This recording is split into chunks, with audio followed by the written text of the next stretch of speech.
Pemirsa, terdakwa pembunuhan berencana Brigadir Yosua menyampaikan nota pembelaan atas dirinya dalam persidangan di Pengadilan Negeri Jakarta Selatan. Dalam nota pembelaan tersebut, Sambo mengaku frustasi dan putus asa selama menjalani persidangan.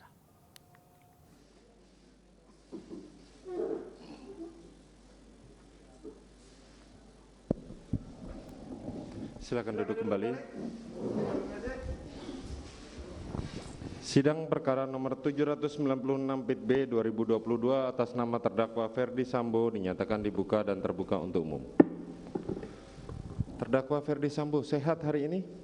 Puji Tuhan, sehat yang mulia. Oke. Baik, penasihat hukum maupun terdakwa hari ini adalah pembelaan atau pledoi dari terdakwa dan penasihat hukumnya. Siapa yang mau membacakan terlebih dahulu? Izin yang mulia, sebelum pembacaan pledoi pribadi yang akan dibacakan oleh terdakwa, izin kami mengajukan bukti tambahan dulu yang mulia. Oh, mau mengajukan bukti tambahan, silakan. Baik, terima kasih yang mulia. Saudara penuntut umum, tolong segera maju untuk melihat bukti tambahan tersebut.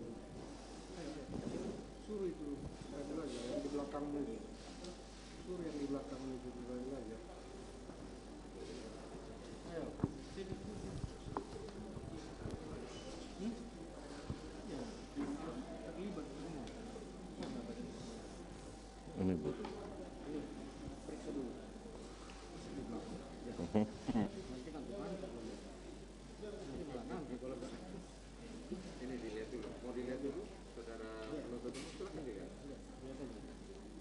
Silakan dilihat terlebih dahulu penuntut umum, dicocokkan.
Baik, silakan diajukan dinaikkan ke atas. Silakan dinaikkan ke atas. Bisa. Diletakkan di sini. Ya. Oh, kalau nggak bisa lewat samping aja.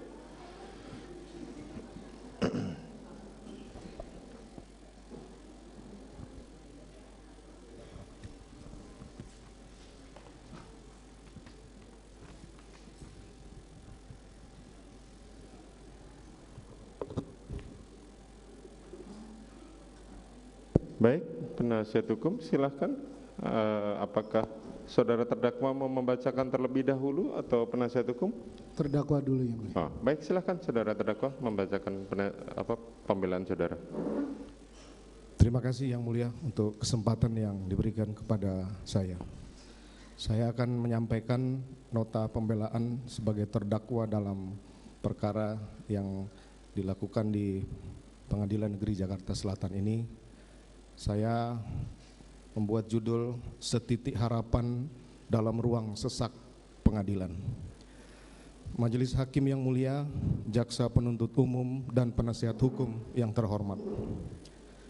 Setelah berlangsungnya persidangan yang cukup panjang dan melelahkan, akhirnya sampailah kesempatan bagi saya untuk menyampaikan pembelaan dalam perkara pidana ini. Pada awal kesempatan ini, perkenankan saya lebih dahulu menyampaikan puji dan syukur yang tidak terbatas atas kebesaran dan berkat Allah yang Maha Kuasa, Tuhan yang Maha Pengasih, atas perlindungan, perawatan, dan nafas kehidupan bagi saya, istri, dan anak-anak di masa sulit yang sedang kami hadapi saat ini.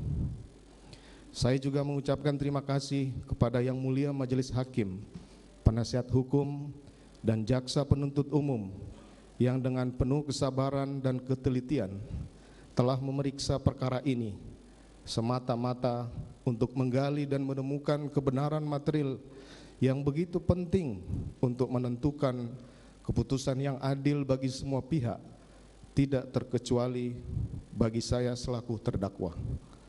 Majelis Hakim yang mulia, Jaksa Penuntut Umum, dan Penasihat Hukum yang terhormat. Nota pembelaan ini awalnya hendak saya beri judul Pembelaan yang Sia-sia, karena di tengah hinaan, caci maki, olok-olok serta tekanan luar biasa dari semua pihak terhadap saya dan keluarga dalam menjalani pemeriksaan dan persidangan perkara ini, acap kali membawa saya dalam keputusasaan dan rasa frustasi. Berbagai tuduhan bahkan vonis telah dijatuhkan kepada saya sebelum adanya putusan majelis hakim. Rasanya tidak ada ruang sedikit pun untuk menyampaikan pembelaan. Bahkan sepotong kata pun tidak pantas untuk didengar lagi, dipertimbangkan dari seorang terdakwa seperti saya.